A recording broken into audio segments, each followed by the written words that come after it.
Hey guys, it's Kacy here, and welcome back to another reaction video. Today I will be reacting to, once again, another Campfire stories video from Like Burn Fire. So this one is the Amnesty box / Good Steak Campfire story.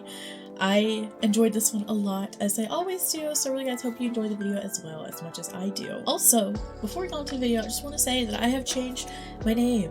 My name is now KacyFae. So if you guys should be able to see all the updated links down below in the description. I just want to let you guys know if that changed. But anyway, let's get on to the video. Thank you so much for watching, and I hope you enjoy. I actually took stuff out of the Amnesty box. The lost and found box, you mean? Oh, well, you never deployed, so I guess you wouldn't have an Amnesty box. I don't know what you're talking about. So, when I was in Iraq, they had these big boxes, like, scattered around base, and it was kind of like a big red plywood box that looks kind of like a mailbox, right? What is the Amnesty box for? You're supposed to put things in there that you're not supposed to have. Oh, okay. So like it's like if a contraband you thing. have ammunition that's unaccounted for, or porno magazines. So it's a box to turn things in without getting in trouble. Yeah, it basically for having so things it's like you shouldn't contraband. be having. Yeah, exactly. If you put stuff in there, no one's gonna ask questions. Nobody's gonna look into it. They're just gonna take it and they'll dispose of it properly. In other words, you're granted amnesty for having these things. Yeah.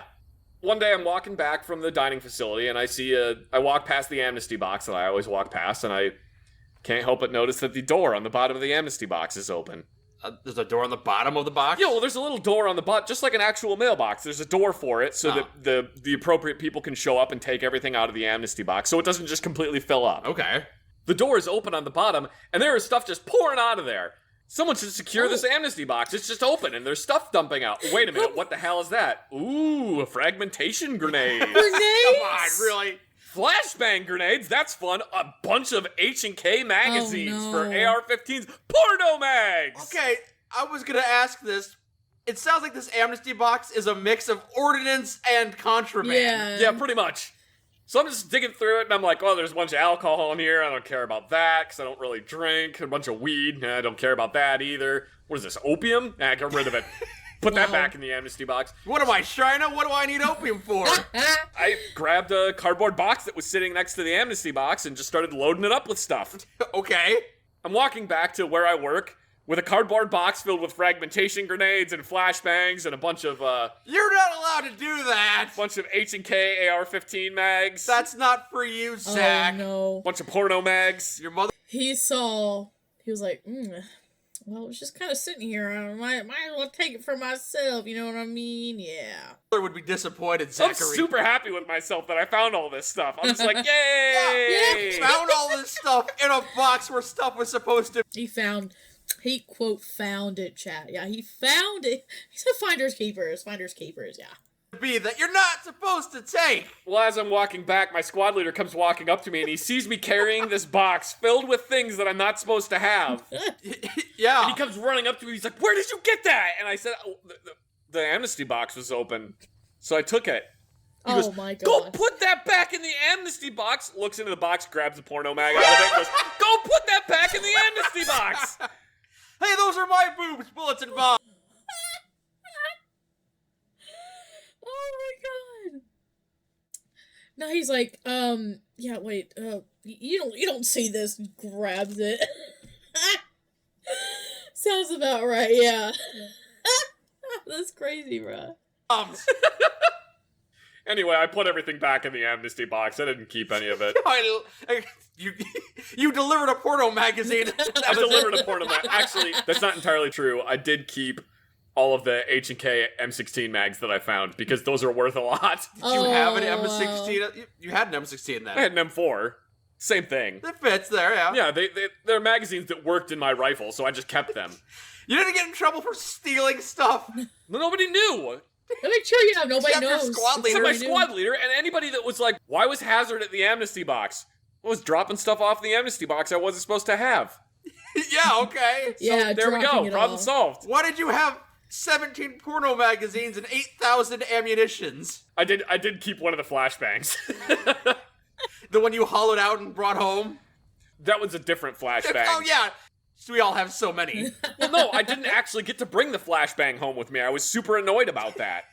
And it was a flashbang that had already gone off. It was completely inert. Damn it, I wanted to breach and clear my neighbor. It was completely inert. There was nothing I could have done with it. And they were like, nope, you can't bring this home with you. What? Why? Because it's got explosive residue on it. I've been in Iraq for 15 months. I'm made of explosive residue. I am just explosive residue at this point, you jackass. True. Well, I have to be careful when I sneeze. I'm not a grain storage facility because there's gonna be explosions. I will just explode. Yeah, they wouldn't let me bring that home. They wouldn't let me bring the tail of the mortar that almost killed me. Fond memories, gotta keep that. I thought it was really cool. I used it as a paperweight. Let me bring my paperweight home. No, that's a bomb. You can't bring that. It's not a bomb, it's a chunk of metal that's banana See, peeled out. honestly, if I was ever in the freaking military, I would be like the same way. I'd be like, I want to keep all this stuff because it's cool. No. Obviously not. Obviously no. Words. It's got explosive residue on it. Again! I am made of explosive residue! I'm 40% explosive residue. Yeah, I was not happy they wouldn't let me keep those things. I had a I'm bunch mad of too. cool stuff they wouldn't let me keep. Yeah, no kidding. Disappointed about it. What did they let you keep? Well, what did you keep that they didn't know about? It may or may not have violated international law. I'm not gonna say I did it. I'm also not gonna say I didn't What? do it. All right, then let's move on. I don't think I should talk about this anymore. No, please, I'm curious. Tell me about all of the drugs you smuggled home. Oh, they weren't drugs. Oh, Please, okay. narrow it down. What were they? Oh shit! No, they weren't drugs. Oh, They oh. weren't- I mean, they definitely were, but weren't drugs. Animal, mineral, or vegetable? Was it bigger than a bread box? Senator, I can neither confirm nor deny the allegations that have been levied against me. Okay. We'll leave it at that. We'll leave it at that one. Yeah. That's insane, bro. Bro, almost. That's crazy, right? I can't. Oh my god. I've told you before how I never used to eat chocolate, Yeah. and then they tantalized it in front of me in boot camp, and then I binged on it for a week, and I loved it. Oh, yeah, I remember that. And I binged so hard that I was set for life. I don't want chocolate ever again. Don't like chocolate at all. No chocolate, please. I thought for years that I hated steak. Oh, I wasn't aware of that. Yeah, I thought for the longest time when I was growing up that I didn't like steak. Because they What do you undercooked it and served it to you medium raw. And you found out you liked it well done. No, opposite. Okay. What's wrong with you? You Oh, like wait. things... Oh, wait. I'm like the same way. I'm like the same way because, like, whenever growing up, I was like, oh, I don't really like steak that much because my parents would, like, cook it medium well. I like my medium rare. So, like, up until, like, I had, like a really, really good first steak, medium rare, I was like, damn, this is shit delicious, bro. I had a friend that has a free set of CIA 40K night vision for the US exile from Afghanistan. That's crazy. And it'd be, like, really, really rare to, like, get that stuff, like, sent home, right? Or, like, take it, like, you know, it's really, really rare that you're able to take that stuff home. That's cool, man. I honestly, if I was ever military, I'd be like, I want to take this. I can take this off a little desk. I can take that, you know, take this, that. Man, I don't know. I would never survive the military. I'm gonna be so honest. Never, ever survive it, no. He smuggled the bottom of his nutsack. Oh my god. Same deal as a kid. Everything was overcooked to charcoal for safety, but I always thought junk food was boring and best disgusting at worst. Turns out my mother was just hyper paranoid. Oh wow. I mean, I grew up eating junk food and stuff like that, and like I ate steaks and stuff as a kid, but like I don't know. I just really I'm more picky now than I was as a kid. So like I don't know. Just burnt to a crisp. You just want a lump of carbon for dinner. I like my steak to crunch like a cracker. Oh, Ew. that's horrifying. That is horrifying. Unless it's blackened, in which case that's great. I like it seared. Yeah, I thought I hated steak for years because anytime I had steak up until that point, my dad thought he was really good at cooking steak. Okay. He wouldn't season it. He wouldn't like let it rest or anything. He would just throw it on the grill and cook it until it was brown all the way through, and then serve it. Dad, why is there mayonnaise on the steak? Extra flavor. He would get really mad if I would try to put steak sauce on it. It's like it take a personal insult to us. Yeah, like he hadn't prepared it properly, and I was insulting him. So I thought I hated steak for years. It was like, I hate steak. I won't eat it. It's always tough. And I would not eat it like that either if I were you, buddy. Oh my god, that sounds horrible. I feel like it'd be like sawdust, like just freaking dry as shit. And it takes a million years to chew through it. And it's just disgusting, and I won't eat it ever again. And then I was somewhere, and basically the only option was to get steak. And they went, well, how would you like the steak served? And I was like, I don't know. I don't know anything. This is when I'm like 20. I'm like 20-something. Oh. Like, how would you like the steak served? I don't know. I don't know anything about steak. And one of my friends who was there, thank God, was like, no, get it rare. Get it rare? Sure, rare. I don't care. That's undercooked. I don't know. They brought the steak out to me. I'm like, oh, it's super bloody. And my only knowledge of meat until that point, because I had never really cooked for myself, I'd like made macaroni and cheese. I must kill the governor. Ooh, I can't say that one now. Yeah. I'd only ever made Yeah, all right, yeah. Now it's topical. Yeah, after that whole thing with Michigan. Yeah, thanks, terrorists. Yikes. I don't know what they talking about. That joke is dead now. I can never do that joke again. Better that joke than the governor. Hey! My only knowledge of meat up until that point had been like ground beef, which generally you don't want to serve ground beef still pink in the middle.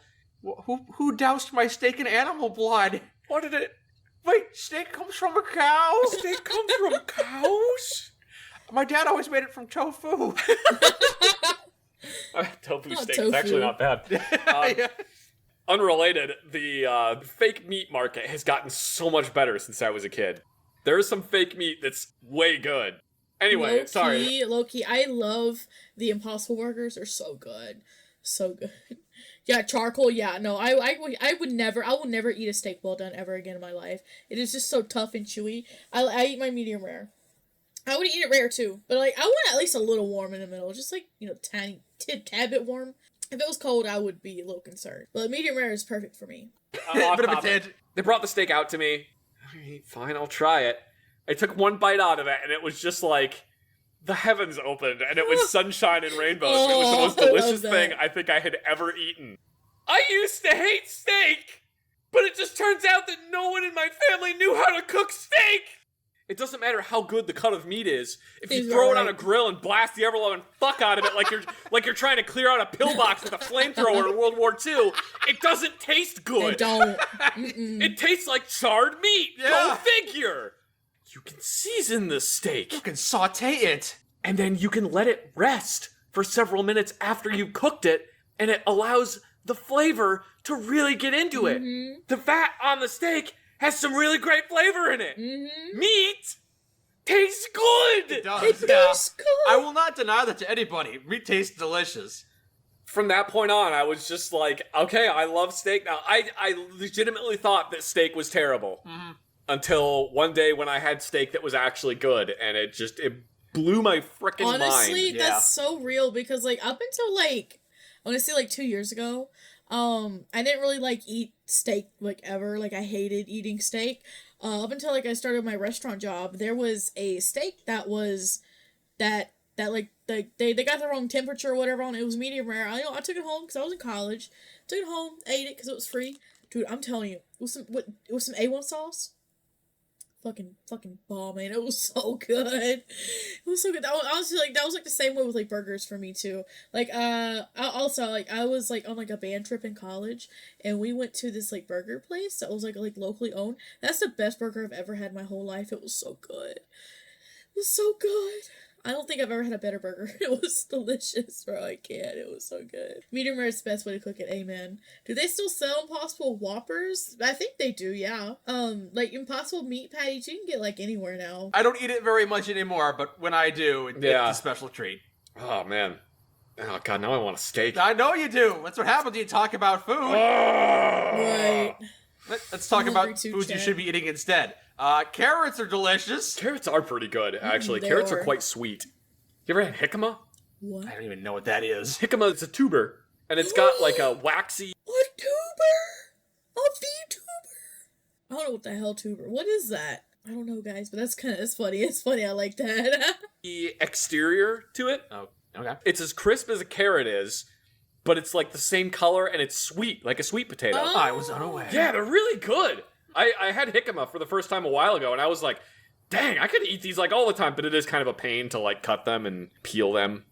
You can't really use like a vegetable peeler because that exterior coating is very waxy and thick. Oh, okay. Yeah. Ugh. Well, maybe I'll try that someday. Hey, you should try Hickama. They're pretty good. I'm open to new It's experiences. spelled weird though. And I think there's one of those little whoopsie doodles on the top of one of the letters. Whoopsie doodles. Yeah, I don't know what they're called. Umlaut? No, that's German and also for metal bands where you use it when it's not appropriate to use it. But it doesn't matter because you got to make your metal band. Like in Motorhead. Yeah. Well, class, this is called a tilde. I just call it a wavy thing. I call it a whoopsie doodle. Whoopsie doodle. Oh, that one was good. That was a really good one. I like that one. Dude, honestly, I feel them so much with the freaking steak one. That was great.